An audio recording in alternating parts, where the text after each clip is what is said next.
mon histoire. Nabosanaka qui n'a salaka avec ma colonel dans la ponatine encore. Mais celui qui m'a déjà ailleurs, mais je sais j'étais à l'époque le chef du personnel. J'engageais les gens, c'est moi qui payais les gens. T'as l'avantage à Bongo, on s'occupait de la construction. Là, pareil, on a une zone d'Amérique que j'ai sali les passages. Dans moi, Sinaïe, maman m'a ouété. Vraiment, j'étais l'enfant chéri parce que ça peut m'apparaître dans l'aïe, m'apparaître dans le son. Et il y a aussi là que mon collègue, on a bon là pour la frère, moi, en Zana qui n'a qu'à qui n'a pas la malade. Na komonde na pona yena me bakanga bo parce qu'il fallait na bonde la kedenga beneke comme ça là azonga ndako po azwa salaire te mais nga na bonde le pona ye moko ya ba chef na nga mona to mabe alobi na za manka gagner pour la société ba yebisa ki mona directeur na biso donc mon père benga linga lobi na nga ta place c'est à l'église. Suivez l'intégralité de ces messages, abonnez-vous sur notre chaîne. Si cette vidéo vous a plu, aimez et partagez-les massivement. Que Dieu vous bénisse. Bonjour, bienvenue dans l'émission Nabiso Oyo Bolingaka Mingi. Mon parcours, mon histoire, où ils ont présenté et pas à Moussali Yanzambe, apôtre Gédéon Keba, émission Oyo Rol Nangweza, ya ko présenter bino parcours ya Basali Yanzambe. Neka boyebaka lelo to yambi Moussali Yanzambe, Moussousou Oazali Pamboli pour Nabiso. Beaucoup découvrir dans quelques minutes, to encourager bino, ya ko s'abonner déjà massivement na chaîne Nabino, CN TV HD. Bo zapete na émission na bino mon parcours mon histoire na mokola lelo par la grâce de Dieu toyambeli bino mosali Nzambe et révérend Siwakio yazali pamboli na biso lelo. Bonjour papa et bonjour apôtre Gédéon. Bonne santé, bonne libota. Effectivement, Nzambazo Sala, Toza Malamu Nangolo Nzambe, merci. Merci beaucoup. Toza na esemo ya koyamba papa na biso na mokolo lelo et aza mosali Nzambe bozo ko découvrir très bientôt. Bon landa biso pour partager lien au nasuka afin que vous va ko édifier bato mosusu aussi et bon hésitez te ko tia ba commentaire na bino na cette vidéo oyo pour na ko lakisa biso combien vous nous aimez en passant to pesimote et pas ya papa Bekas depuis Pologne azolanda biso tango nyonso et aussi notre frère Gloire Samba depuis Belgique nzamba pambola yo bino nyonso bolanda biso tozana bino elongo Zambe apambola bino l'homme de Dieu balandi na biso baza kolanda biso balinga ba découvrir mosali ya Nzambo azana biso elongo identité na ye pe ministère na ye. Merci. D'abord Nzambe merci parce qu'on ne peut que commencer par là. Nzambe merci. Et je dis souvent aux gens, dire merci à Dieu n'est pas facultatif, mais c'est une obligation. Il y a reconnaissance, il y a tout quand même dans matière grise, parce que ce que nous sommes, c'est Dieu. Et ce que nous possédons, c'est lui. Alors quand il y a une opportunité, avant toute chose, il faut que nous merci. Nazali bongo na kombo ya Clémence Siwakio Sim mingi bamesana kobenganga Simsas bamosusu Pasas. Serviteur de Dieu naza marié na madame Manzambika Nzamami nazali père de 5 enfants biologiques et puis plusieurs enfants oyo na yebi ko nombre te oyo mabota mekati na biso pe bazala kana ndako na biso nazo sala bango koko parce que na lingi bango mingi. Amen. Amen. Bana na boti bango wana. Amen. Samba salinga ngulu naza pasteur de paroisse comme vocation mais na ministère nanga o ngamona yeba kanzamba ponela nga nazala évangéliste. Et nazo sala Nzambe comme pasteur mais pour nanga évangélisation na tika ya moté. Nazali enseignant oyo penza musala na ngai naza enseignant natalisaka voilà nazali bongo ko exercer ministère na ngai na CBFC ezali bongo ya ba communauté ya église du Christ au Congo ezali communauté protestante tozali na 13e communauté CBFC là je suis évangéliste régional et puis nazali pasteur associé na CBFC Ngiringiri et vandisa bongo croisement à Sosa Yolo la commune pays à Ngiringiri. Voilà, na moi petite présentation là, na kokaji kobaki sama o ezali presque une 20e année nazo sali dans Zambie na quatre ministères na évangelisation et pastorale nazali formé à Campus pour Christ et là où j'ai beaucoup travaillé l'évangélisation de masse na équipe ya film Jésus. Vraiment merci, je crois que balandi na biso bozola na biso na bokebi en passant na pesi pe mbote na ba pasteur o baza ko travailler elongo na papa Siwakio, to pesi mbote na révérend Anderson Mundeke, to pesi mbote na révérend Nestor Bandabanda boyamba ba mbote na biso euti en direct ya CNTV HD. Bande ko na biso balandi nzamba pambola bino oza patient ya kolanda émission na biso. J'ose croire que boane kozela moment oyo pona bozwa témoignage à mosali ya Nzambe parce que ba témoignage oyo ko sunga biso ko yeba ko fonder ko ndima na biso na pierre ya makasi oyo za Christ biso basali oyo to komi peut-être na pemeni ya kolemba à travers ba témoignage oyo eza ko édifier biso pour que to persévérer encore na Nzambe. Tozongi encore et pas ya mosali ya Nzambe pona ko tuna motuna concernant parcours na ye. L'homme de Dieu nous a rencontré as un pasteur, mais avant à la pasteur, azaki quelque part, avant Yamba Yesu, azaki quelque part. Quelles sont les circonstances pour ça qui est à Yamba Yesu? Parce que ça la batumingi baké dans l'église, mais ba yebi bit na bangote ya kosambela. Aujourd'hui, par la grâce de Dieu, ton la nanaboke bignon sur témoignage ou parcours ya mosala Nzambe le révérend Siwakio. Merci beaucoup mon cher frère. Et donc on a beaucoup c'est pourquoi à tout moment nous allons revenir pour nous merci Seigneur. Pour nous battre tout au début ça facultatif mais c'est mon devoir. Pour nous merci. Bon parcours nanga ezali boye à l'âge déjà il y a 3 ans et demi nous avons déjà orphelin de paix. Na kati na circonstance wana kobota mananga d'abord ezalaki difficile ba parents nanga bazalaki bakimbangiste prévendé na bota makimbangiste nazalaka fruit ya mabondeli ya papa Diangenda Joseph oyo akufa son éminence akufa. Mes parents n'avaient qu'un seul enfant mais quand d'avoir le second ma complication ezalaki makasi na yana nanga tozana ekara bambule belé. Quand on a zobota manasima mabondeli ya papa wana asutenaki ba maman na papa nanga ba yeko botanga le grand frère nanga déjà au-delà de 6 ans. Na botama mwana mobali papa na mtapesa nga kombo ya Siwakio Clémence. Na botamaki nzamba salaki bisongolu après quelques années maman wa kufi. Kokolo na ngai comprendre na utolo bana kolika na kimbangisme. Mais il m'est arrivé qu'après la mort de notre maman, Batina qui sont en Mboka, Toké de Kokona, et puis précisément dans Mboka de papa, dans Naki Maïndombi, on a Mboka Djuni, na Mabi, territoire Wana. Bongo, na Kozonga, na Kinshasa, j'ai continué à évoluer dans Kimbangiste. Qui n'a pas l'école primaire, n'a toujours na Kimbangiste, na côté secondaire na Kimbangiste. Bongo, tant on a 6 classes, il y a humanité, toujours Kimbangiste. Qui moi grâce comme jeune de pratiquer le sport. Le sport n'a évolué qui la salle qui jiu-jitsu au bisto to meka qui ko évoluer nango ti na niveau ya ko sala libre greco libre et ainsi de suite na koma ki catcher na benga inga na kombo ya Sims alors benga na samouraï et na évolué qui nango na koma ki capitaine ya club samouraï El Greco avec maître nanga ufa ezana Mac mpea au benga epea petit japonais na mususu chocho watuma yek bakufa mais natonda kanzambe quelques-uns na bango bakufa ngari bongo laki mutema je les représenté Jésus-Christ na bongo la mutema mondenge nini tango na komi na 6e des humanités toujours Kimbangis na salle humanité commerciale et administrative na makina biso tozalaki na Kiltrana bisike komi lelo stade de martyrs na makiona les amis avec qui tozalaki na bango bateli biso samala kasi tozwaki yango te ya évangile pour na diplôme d'état na sima nango na belaka malade moko makasi loko na mpesi et jouaki nga pendant plus ou moins 8 ans. Alors on a évolué à l'université. Malheureusement, il y a un makasi sorti de la période de session.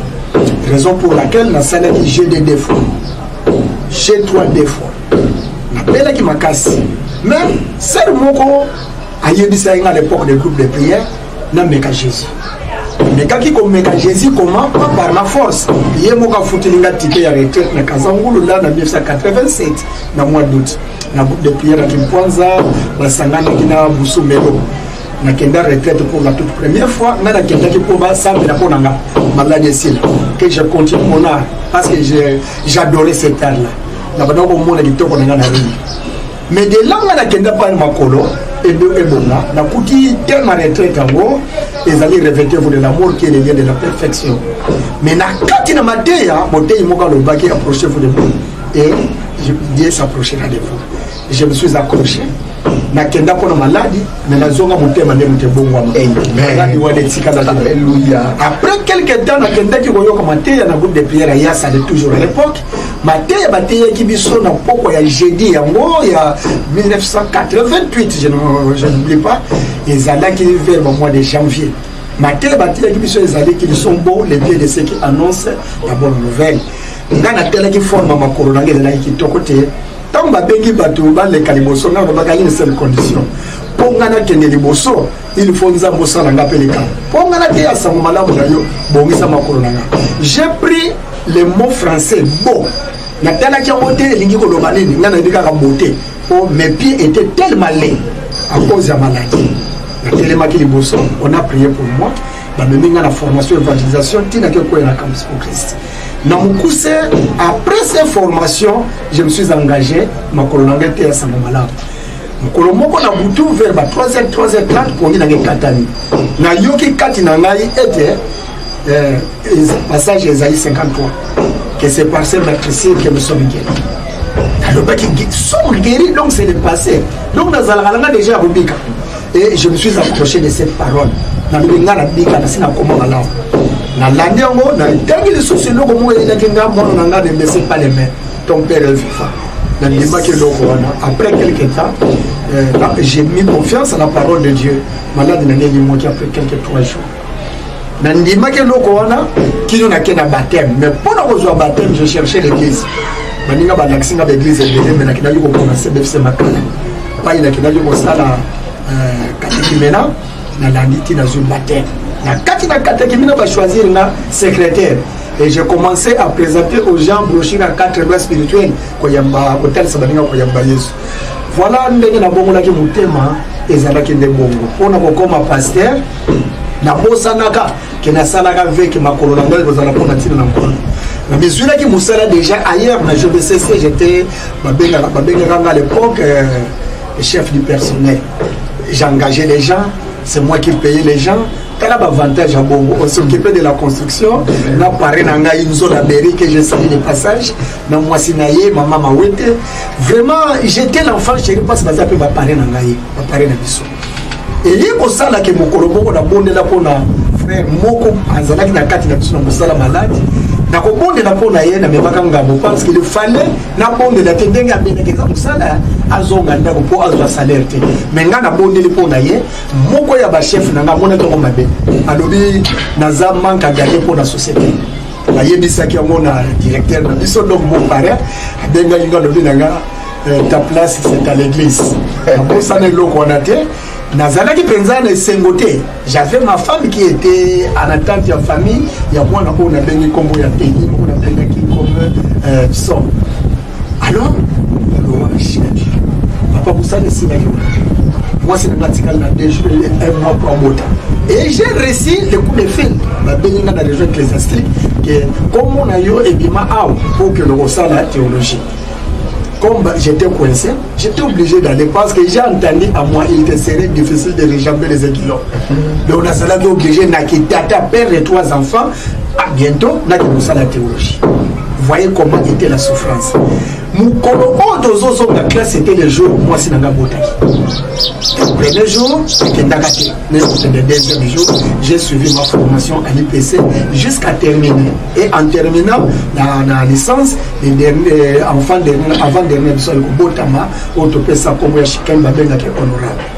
Bien aimé, dans la 6 classe, il faut comprendre que j'ai fait la pastorale malgré moi, parce que ma destinée est incertaine. Je dépends de Dieu et pas de moi.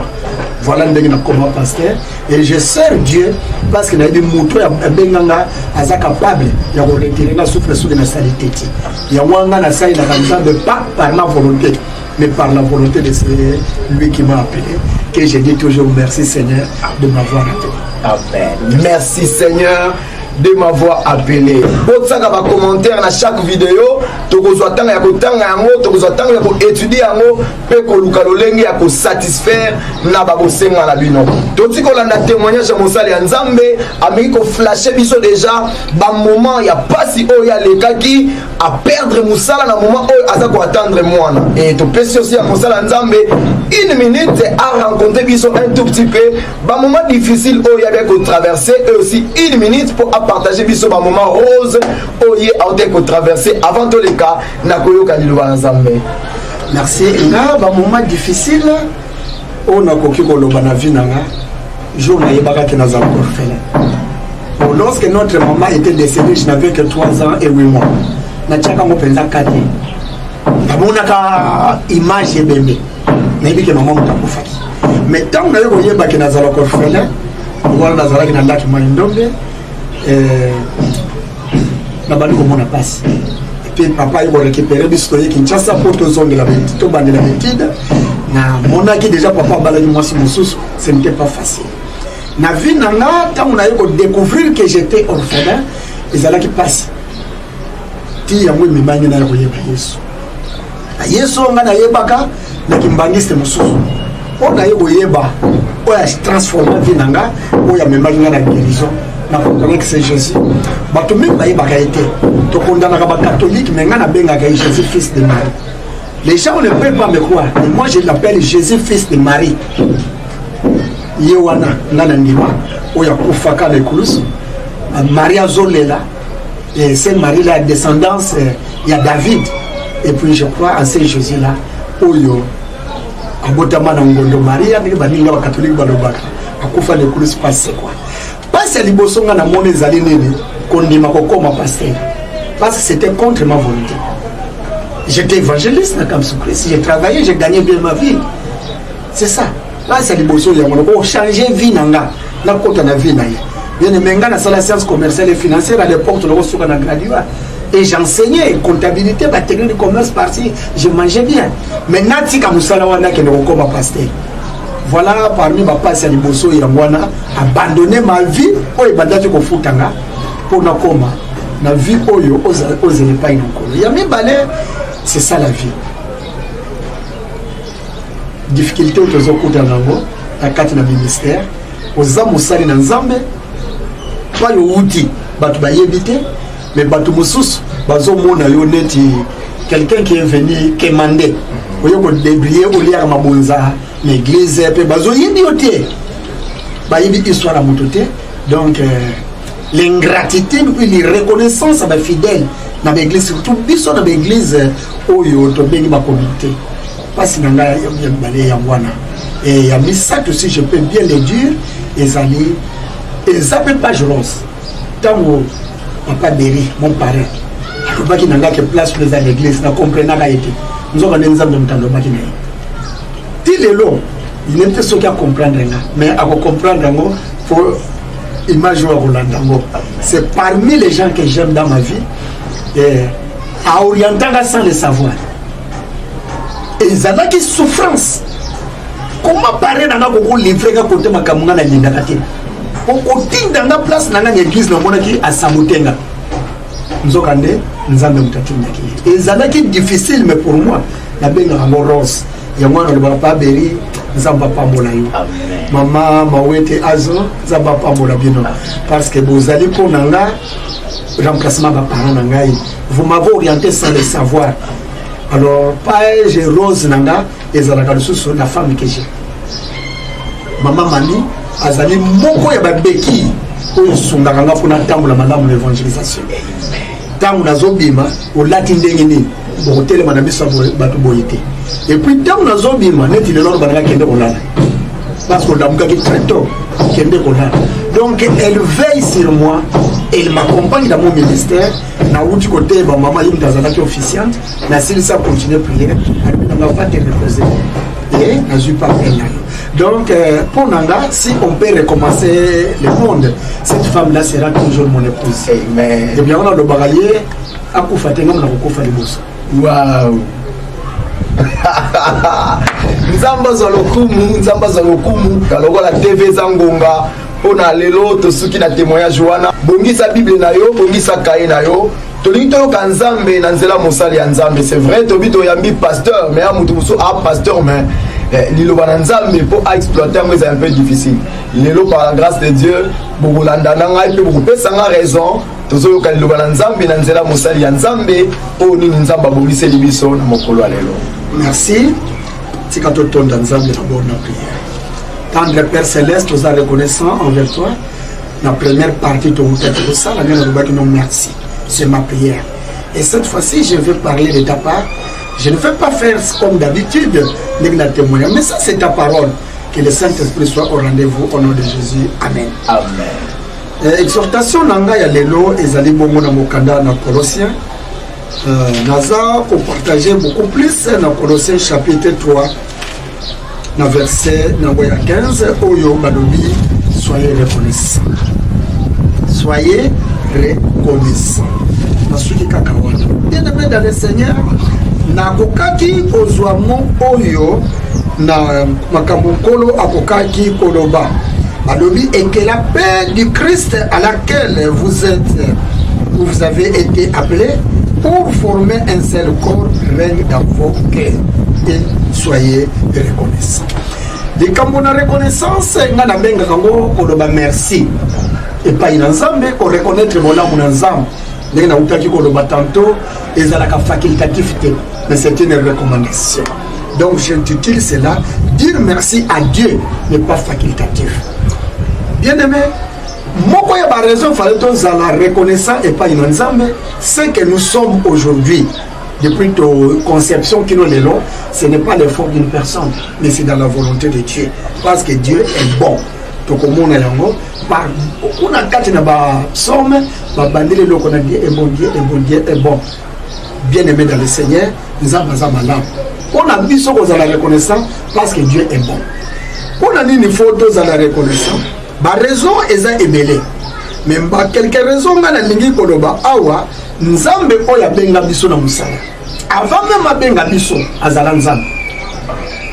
A permettre na bota mamutu mais nyama te. Po nyama ye bakate kaza nyama. Mais ngane mutu na ye bakake na za mutu.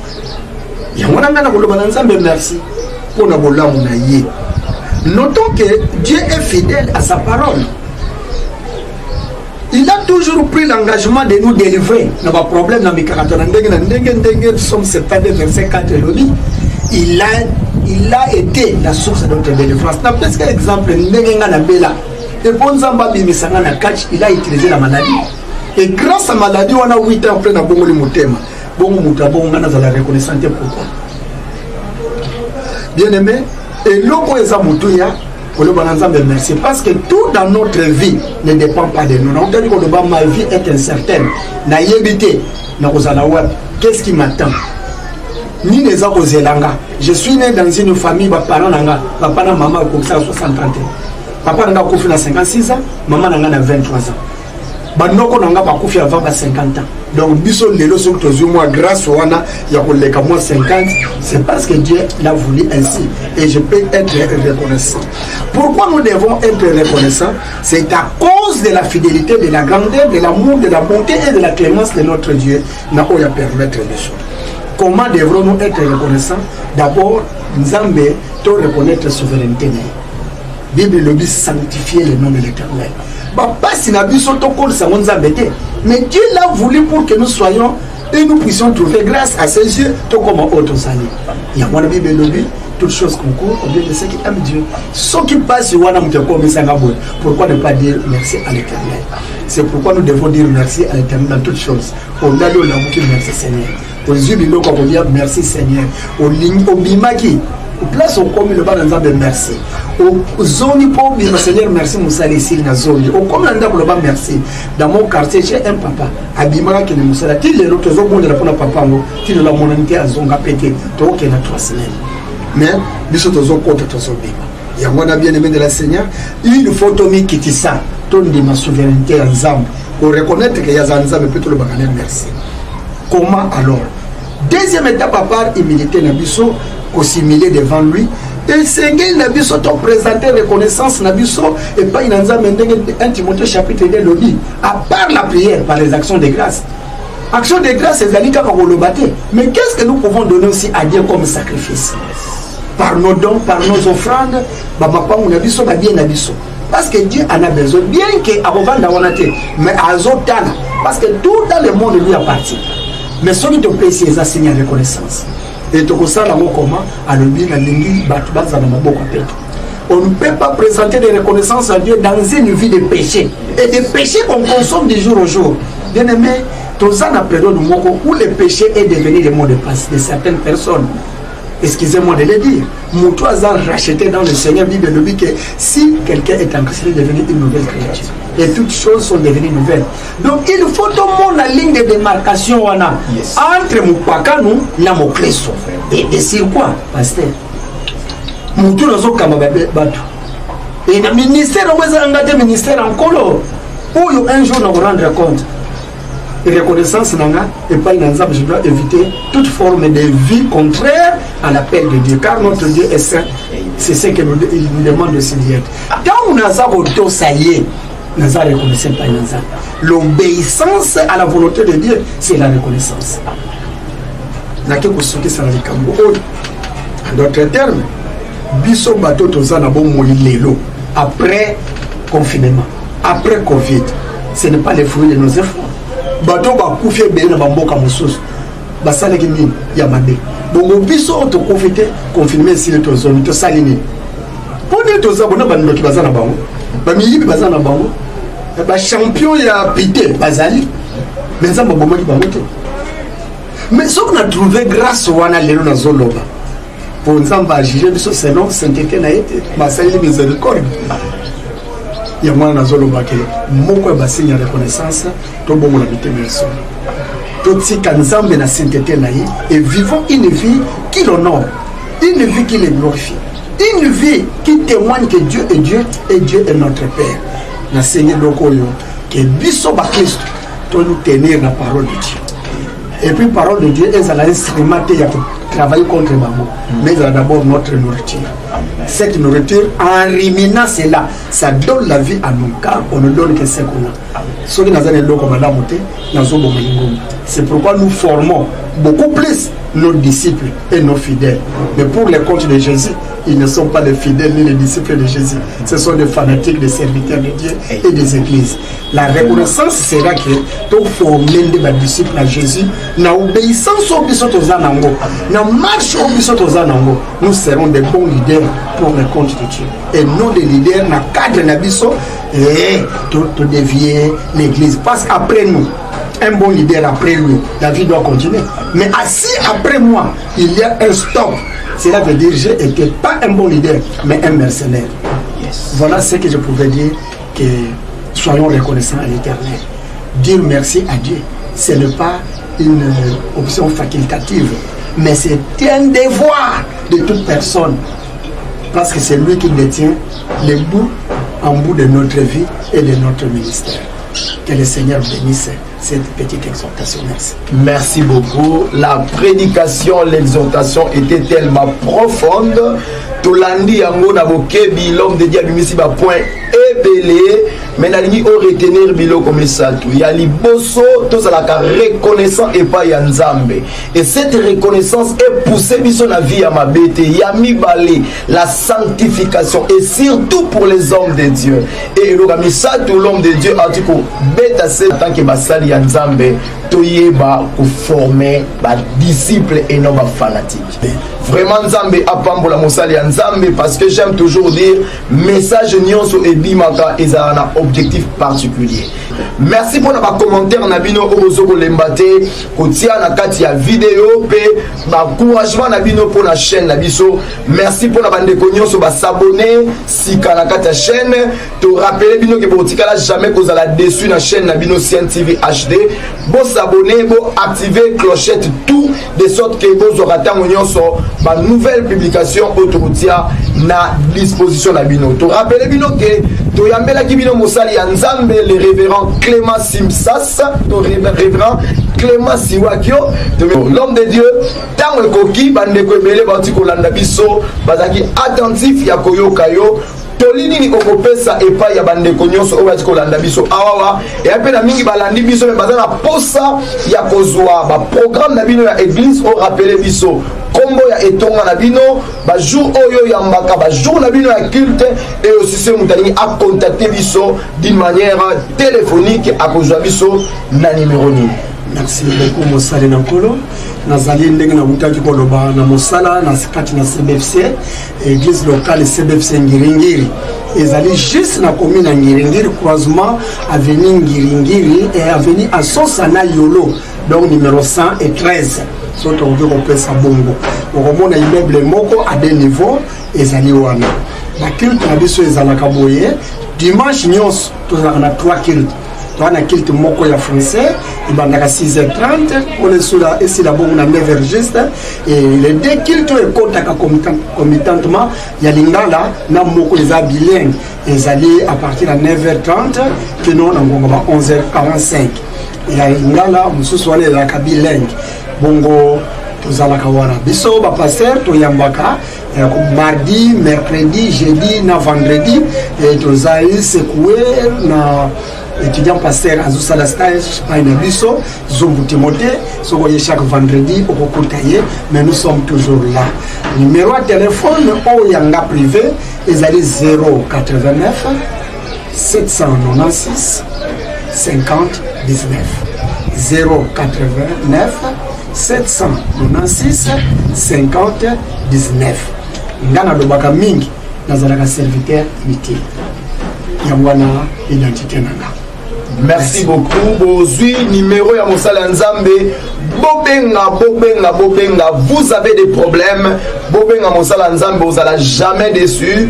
Vous êtes en Ngiringiri, vous êtes à Kinshasa. N'hésitez pas de venir là où l'homme de Dieu est pour recevoir des conseils, des exhortations et pourquoi pas la prière. Et l'homme de Dieu, et à la bateau mingi balanda kabiso ba latala mutema na bango ministère ya Joseph d'Arimathée. Vous avez disciple à Jésus mais en coulisses. Ba mona na boité mais ba souté na ba sala Nzambe mais en coulisses. Et pour la bande ko na miso bazali banda ya Congo, miso bazali na kati ya RDC, miso bazali Lubumbashi, miso bazali partout ailleurs. Je salue directement l'homme de Dieu à partir de Lubumbashi, pasteur Dieu Nzamba Pambulayo à partir de Lubumbashi, Yoko Landarabiso Tango Nyonso, Pe Mbote aussi na pasteur Mususu, pasteur bienvenue, Kuna Beka na Lubumbashi, Yoko Landabiso na émission na biso, Oyo encourage Rabiso, ceux qui m'ont ça.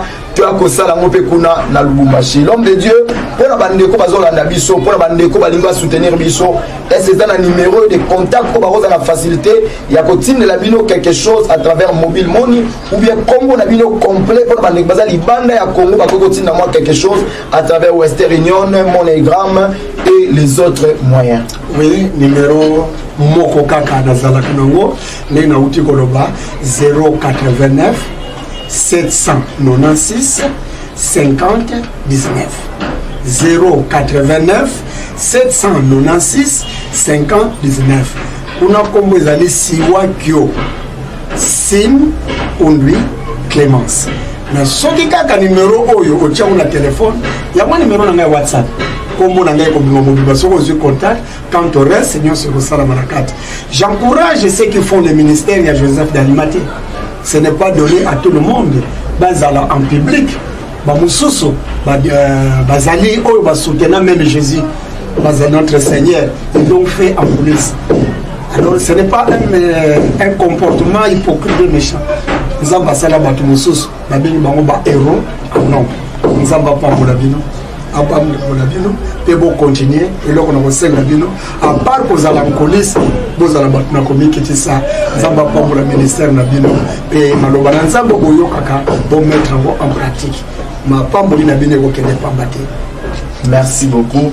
pour na kosukisa avant to le kanalo sambo to tiki nzela na mosala nzambe kopesa bambote na bato oyo baza kolanda biso bato nyonso balandi biso boza teleme belé na pesi bino mbote mais nazalaka na ndeko moko na seplaka mingi kobenga ye sœur Tantine Yama Sophie na pesi mbote na lingaka ye mingi parmi ba sœur oyo atusha mutema nanga na benga ke Tantine sœur Yama Sophie ye moko ayebi pe na pesi mbote na révérend Mundeka Anderson oluto na ngai na lingaka ye mingi na sali na nzambe ya CBFC Mobimba et sans oublier la grande équipe de la famille qui me prend à parcours na Kinshasa et pour les cas surtout la grande famille Vie Nouvelle et pas Inazali Papa Molimo il y a les bottes Vie Nouvelle to sangana chaque mercredi na Kimbangu kuna to zalaka mingi na ministère ya enseignement et délivrance kuna songana biso chaque mercredi de 8h jusqu'à 13h chaque mercredi il y a un programme sur zalaka sokoza na posa ya kokota contact na biso na bandeli 089 796 50 19 mingi babenga kanga na komba papa sas na zui komona sas ndenge ni na SAS je fais un grand lecteur ya baroma sas ya mal collège voilà. Merci beaucoup. J'ose croire que vous avez mon numéro à l'homme de Dieu et vous s'afficher na vidéo au vous kolanda bobenga yango bo s'enregistrer na bo enregistrer numéro yango bino obotisa ba réseaux sociaux so komika numéro wana et ko apparaître na WhatsApp na yo. Vous avez des questions privées kozanga te ko komela mosala nzambe. Merci na bino basala nzambe oyo de temps en temps bozo komela biso parce que vous en a posa bo le cannabis émission oyo parce que témoignage na bino eza motuya to lancer appel à basala nzambe nyonso. Notre émission est disposée pour vous. Venez vous partager votre témoignage d'abino pour nous édifier ba sala nzambe et pour nous édifier bana nzambe au bazolanda biso na pesi mbote na communauté monene ya CBFC au baza kolanda biso nzamba pambola bino. Merci pour ba encouragement na bino. Merci na ba pasteur nyonso au baza ko encourager biso pour na ko sala mosala o na pesi mbote mingi et pas ya révérend Christophe Kongo oyo aza kolanda biso nzamba pambola yo. Merci beaucoup. Merci na bino nyonso botika la malamu tokokutana na émission oyekoya na kombo na Yesu. Avant to sukisa to pesi maloba na mosala nzambe abondela pour ko clôturer étant donné que l'émission est à la caractère chrétien. C'est quand on bondela kolo to lobino kaka merci na ndeko bandaki na biso pour sukisi na biso merci pambate jamais okakola ki bonzambe na yo okotika na nzambe lelo lipele bela libela tika émission ko nani wa koyoka ngona mukuse to na molai et marqué au moyen c'est les cinq esprits qui continuent à l'œuvre à mon abolamu et comment on pambo la chaîne oyo pambola yango tout ce qu'on a comme projet mon âme initiateur nango et puis ma présentateur pambola pena mabota ya bana na yo na kombo na Christ nous te bonner. Merci Seigneur Jésus. Merci Seigneur Jésus. Amen. Amen. Tika la malamu na kombo na Yesu Masia. Mon parcours, mon histoire.